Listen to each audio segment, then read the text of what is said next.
recalling the gold rush days of the late 1840s. Two crusty prospectors named Philip Arnold and John Slack had been the ones to find the diamond mine. They had not divulged its location in Wyoming, but had led a highly respected mining expert to it several weeks back, taking a circular route so he could not guess his whereabouts. Once there, the expert had watched as the miners dug up diamonds. Back in San Francisco, the expert had taken the gems to various jewelers, one of whom had estimated their worth at $1.5 million. Harpending and Ralston now asked Arnold and Slack to accompany them back to New York, where the jeweler Charles Tiffany would verify the original estimates. The prospectors responded uneasily. They smelled a trap. How could they trust these city slickers? What if Tiffany and the financiers managed to steal the whole mine out from under them? Ralston tried to allay their fears by giving them $100,000 and placing another $300,000 in escrow for them. If the deal went through, they would be paid an additional $300,000. The miners agreed. The little group traveled to New York, where a meeting was held at the mansion of Samuel L. Barlow. The cream of the city's aristocracy was in attendance. General George Brenton McClellan, commander of the Union forces in the Civil War, General Benjamin Butler, Horace Greeley, editor of the newspaper The New York Tribune, Harpending, Ralston, and Tiffany. Only Slack and Arnold were missing. As tourists in the city, they had decided to go sightseeing. When Tiffany announced that the gems were real and worth a fortune, the financiers could barely control their excitement. They wired Rothschild and other tycoons to tell them about the diamond mine and inviting them to share in the investment. At the same time, they also told the prospectors that they wanted one more test. They insisted that a mining expert of their choosing accompany Slack and Arnold to the site to verify its wealth. The prospectors reluctantly agreed. In the meantime, they said, they had to return to San Francisco.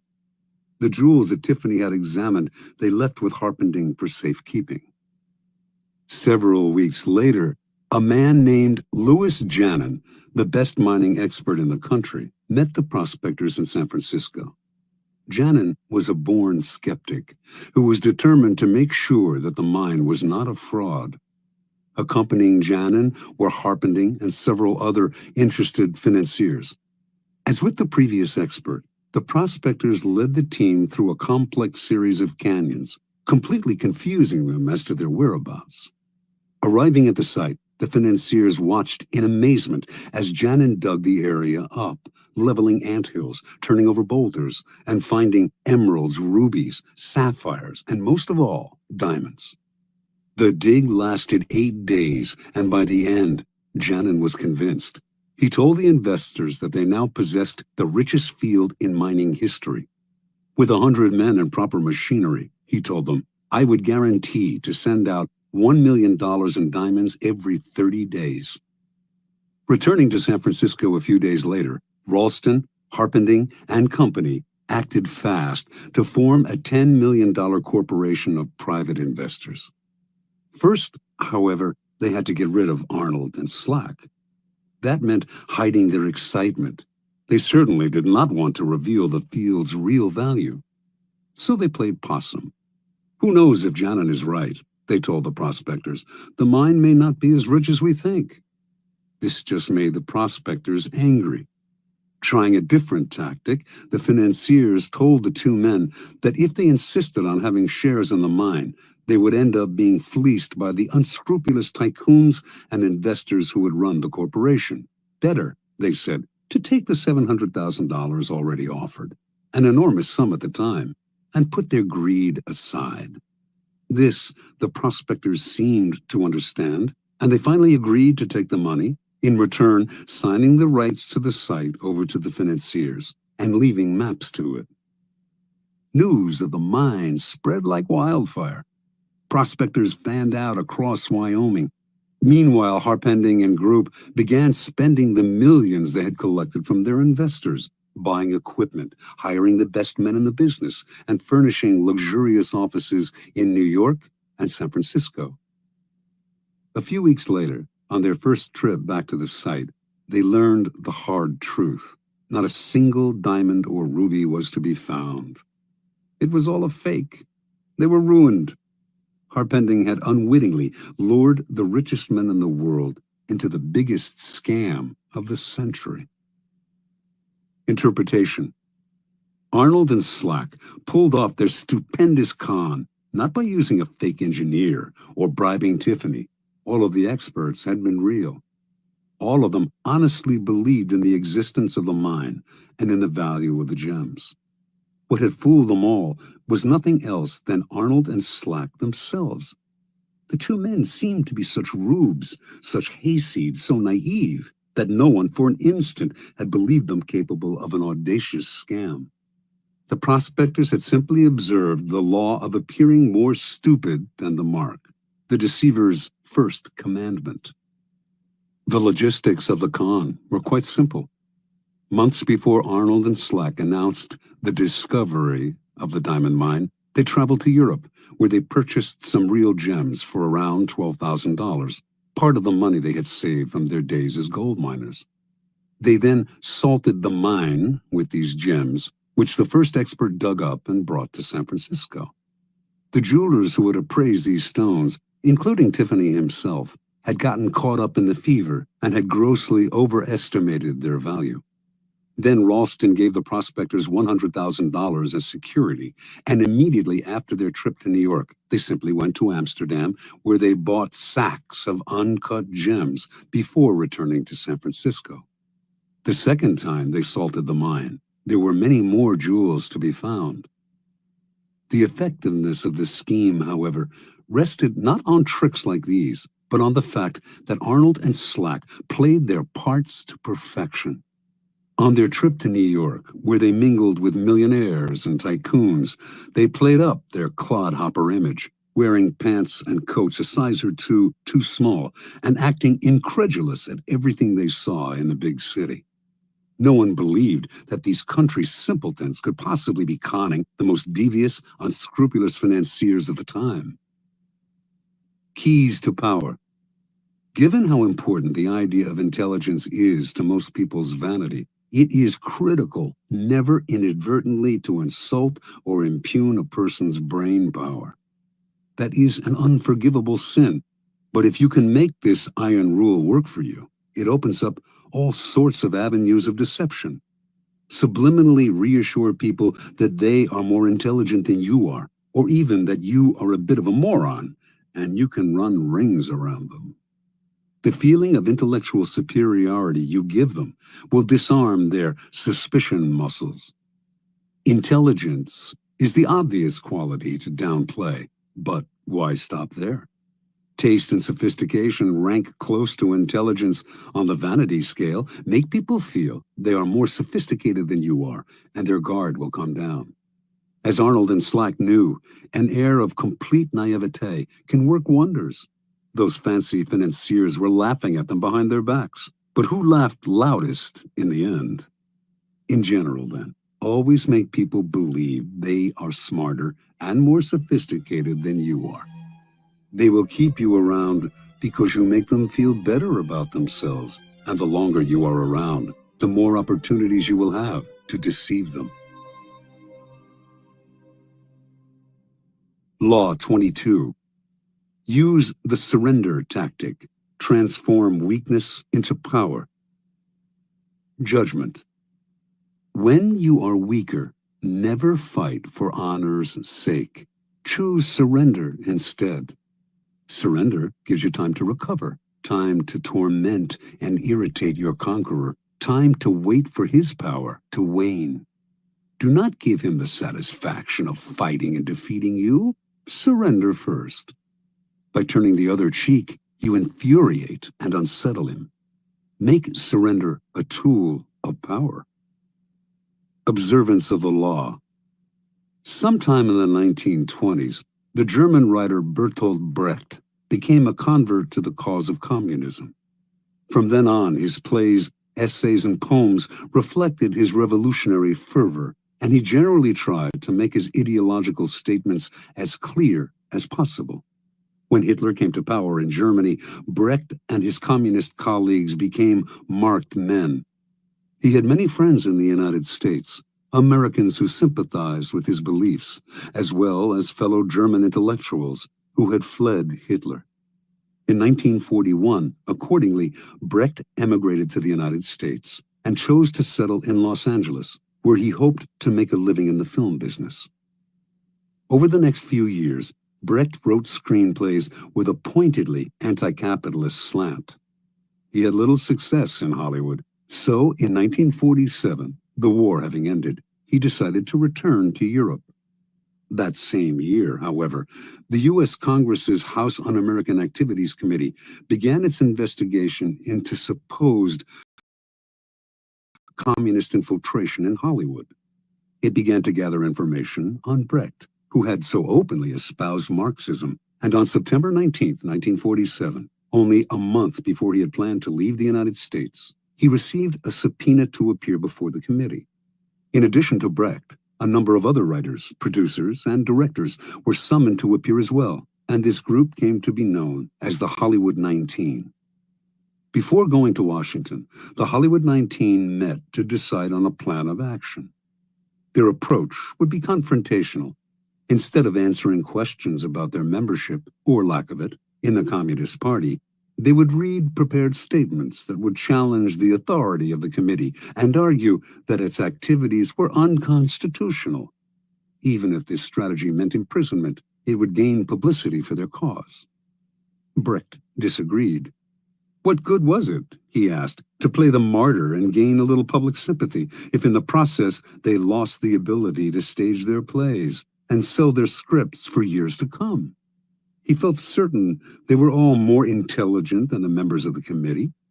Why lower themselves to the level of their opponents by arguing with them? Why not outfox the committee by appearing to surrender to it while subtly mocking it? The Hollywood 19 listened to Brecht politely, but decided to stick to their plan, leaving Brecht to go his own way. The committee finally summoned Brecht on October 30th.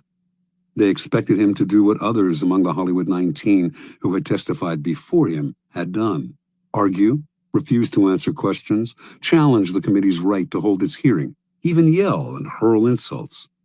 Much to their surprise, however, Brecht was the very picture of congeniality.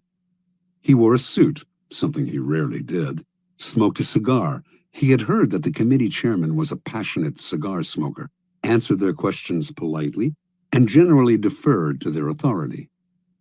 Unlike the other witnesses, Brecht answered the question of whether he belonged to the Communist Party. He was not a member, he said, which happened to be the truth. One committee member asked him, "Is it true you have written a number of revolutionary plays?"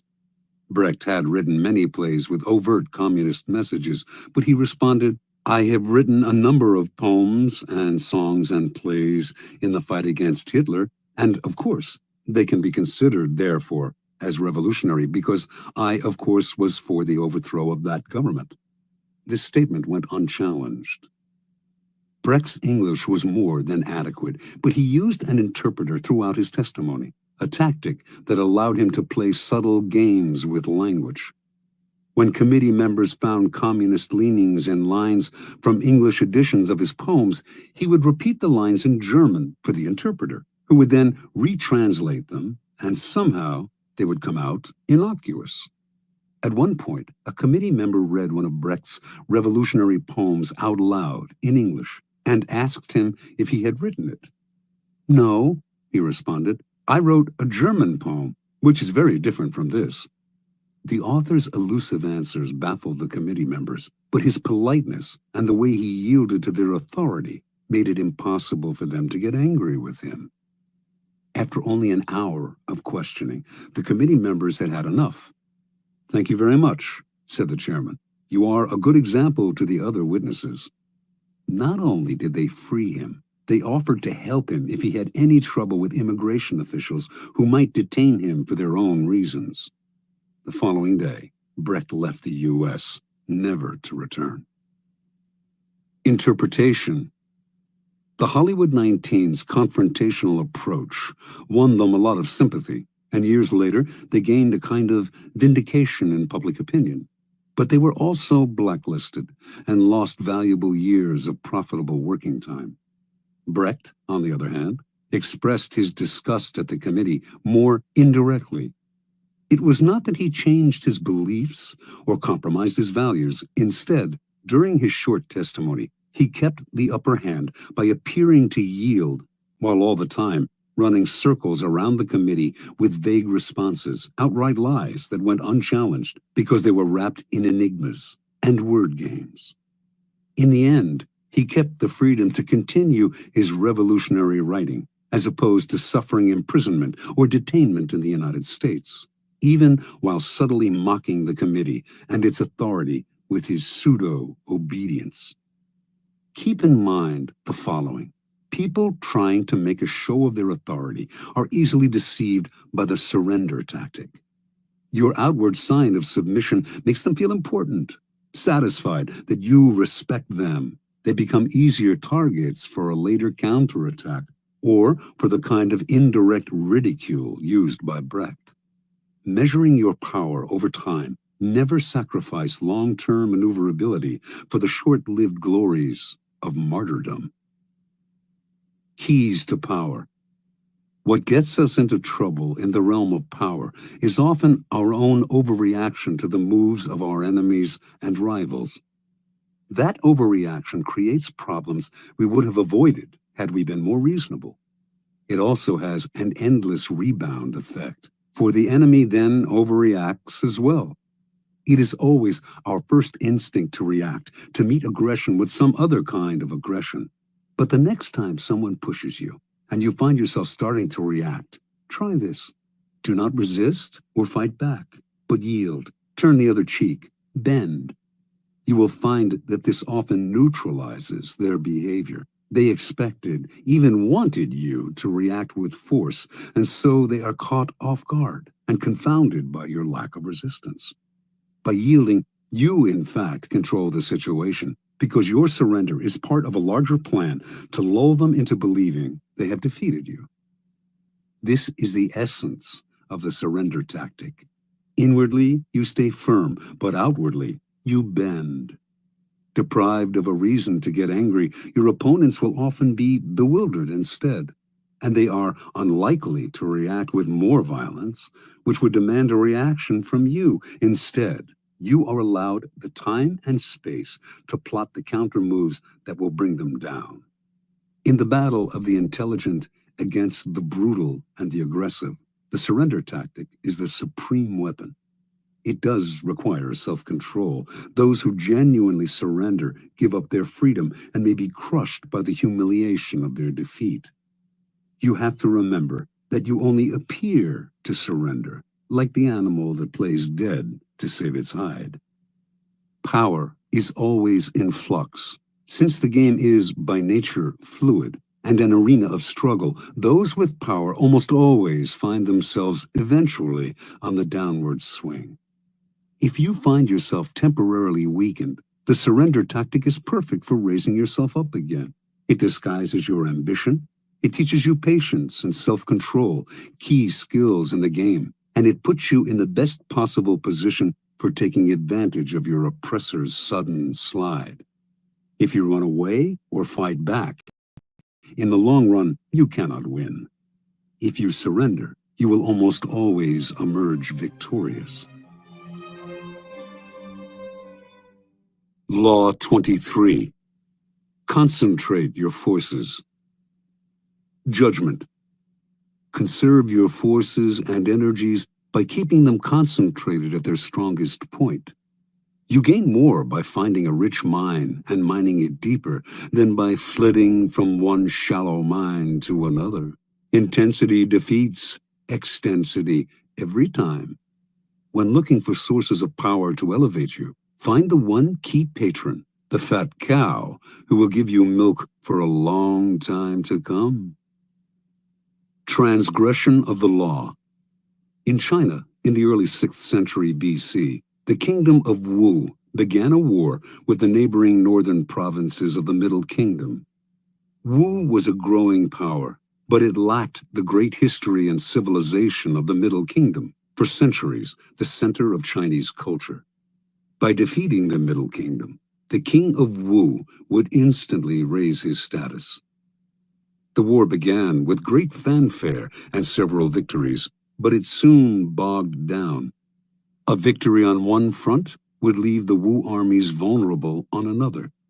The king's chief minister and advisor, Wu Zishu, warned him that the barbarous state of Yue to the south was beginning to notice the kingdom of Wu's problems and had designs to invade. The king only laughed at such worries. One more big victory, and the great Middle Kingdom would be his. In the year 490, Wu Zishu sent his son away to safety in the kingdom of Qi.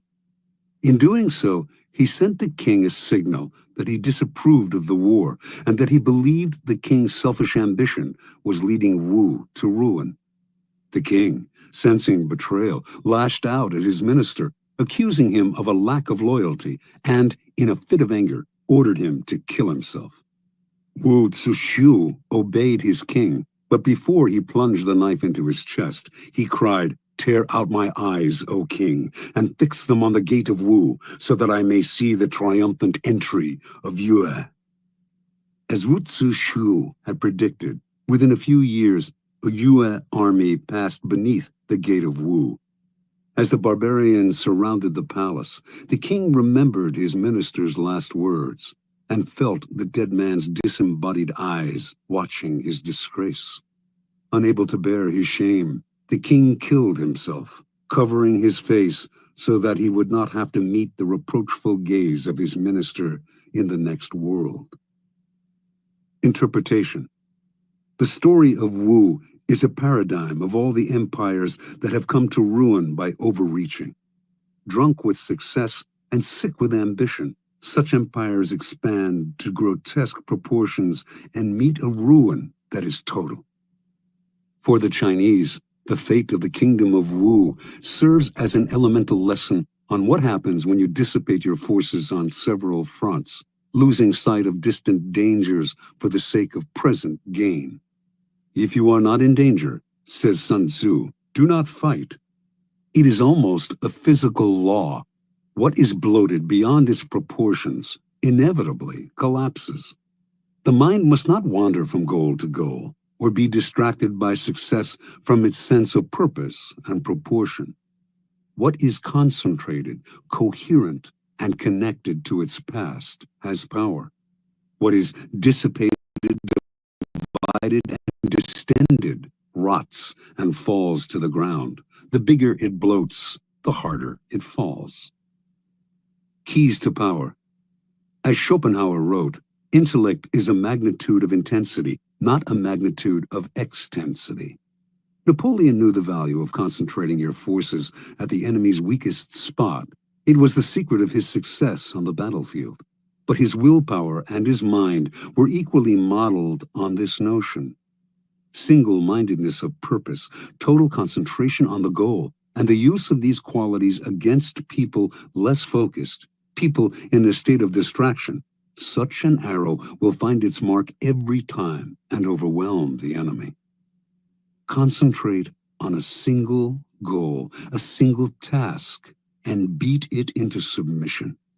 In the world of power, you will constantly need help from other people, usually those more powerful than you. The fool flits from one person to another, believing that he will survive by spreading himself out.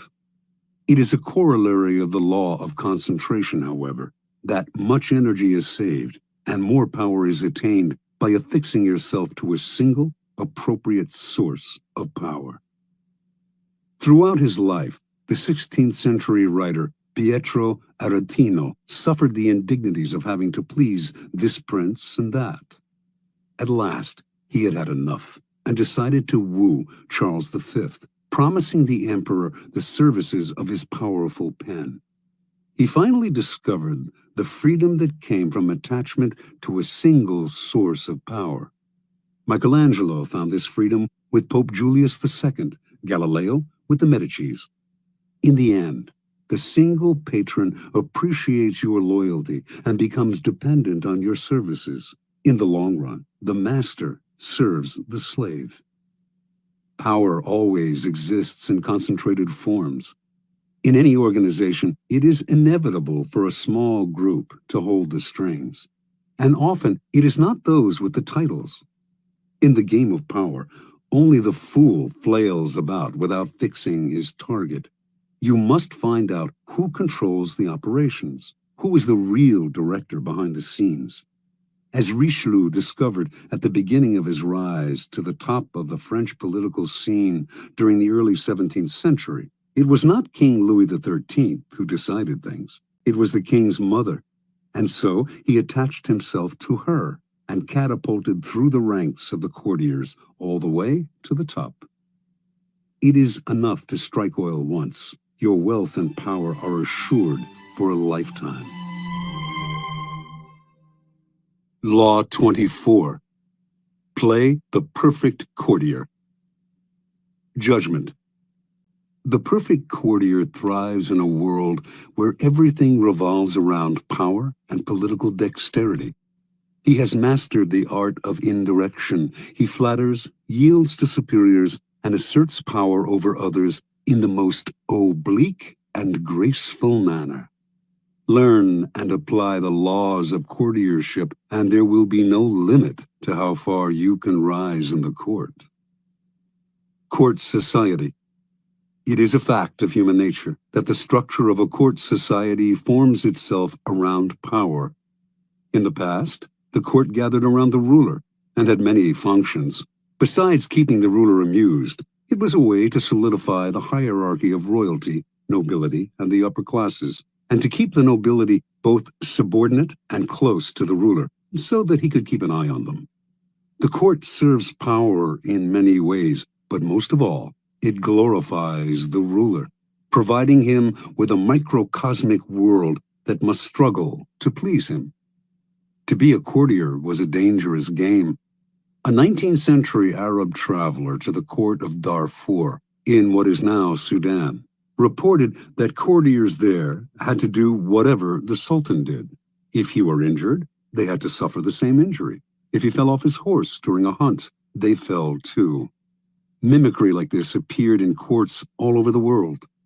More troublesome was the danger of displeasing the ruler. One wrong move spelled death or exile. The successful courtier had to walk a tightrope, pleasing but not pleasing too much, obeying but somehow distinguishing himself from the other courtiers, while also never distinguishing himself so far as to make the ruler insecure. Great courtiers throughout history have mastered the science of manipulating people. They make the king feel more kingly. They make everyone else fear their power. They are magicians of appearance, knowing that most things at court are judged by how they seem.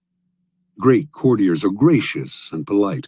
Their aggression is veiled and indirect. Masters of the word, they never say more than necessary, getting the most out of a compliment or hidden insult. They are magnets of pleasure. People want to be around them because they know how to please, yet they neither fawn nor humiliate themselves. Great courtiers become the king's favorites, enjoying the benefits of that position. They often end up more powerful than the ruler, for they are wizards in the accumulation of influence. Many today dismiss court life as a relic of the past, a historical curiosity. They reason, according to Machiavelli, as though heaven, the sun, the elements, and men had changed the order of their motions and power and were different from what they were in ancient times.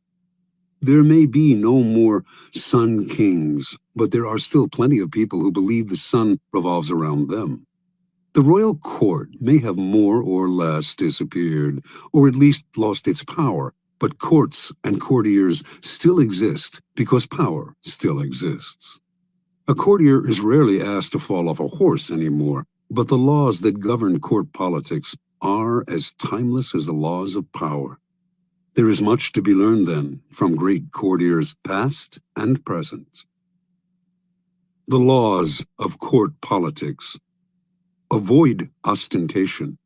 It is never prudent to prattle on about yourself or call too much attention to your actions. The more you talk about your deeds, the more suspicion you cause. You also stir up enough envy among your peers to induce treachery and backstabbing. Be careful, ever so careful, in trumpeting your own achievements, and always talk less about yourself than about other people. Modesty is generally preferable. Practice nonchalance. Never seem to be working too hard. Your talent must appear to flow naturally, with an ease that makes people take you for a genius rather than a workaholic. Be frugal with flattery. It may seem that your superiors cannot get enough flattery, but too much of even a good thing loses its value. It also stirs up suspicion among your peers. Learn to flatter indirectly, by downplaying your own contribution, for example, to make your master look better. Arrange to be noticed. There is a paradox. You cannot display yourself too brazenly, yet you must also get yourself noticed. You stand no chance of rising if the ruler does not notice you in the swamp of courtiers. This task requires much art. It is often initially a matter of being seen in the literal sense. Pay attention to your physical appearance then, and find a way to create a subtly distinctive style and image. Alter your style and language according to the person you are dealing with. The pseudo-belief in equality, the idea that talking and acting the same way with everyone, no matter what their rank, makes you somehow a paragon of civilization, is a terrible mistake. Those below you will take it as a form of condescension, which it is, and those above you will be offended, although they may not admit it. You must change your style and your way of speaking to suit each person. This is not lying, it is acting, and acting is an art, not a gift from God. Learn the art. Never be the bearer of bad news. The king kills the messenger who brings bad news. This is a cliché, but there is truth to it. You must struggle and, if necessary, lie and cheat to be sure that the lot of the bearer of bad news falls on a colleague, never on you. Bring only good news, and your approach will gladden your master.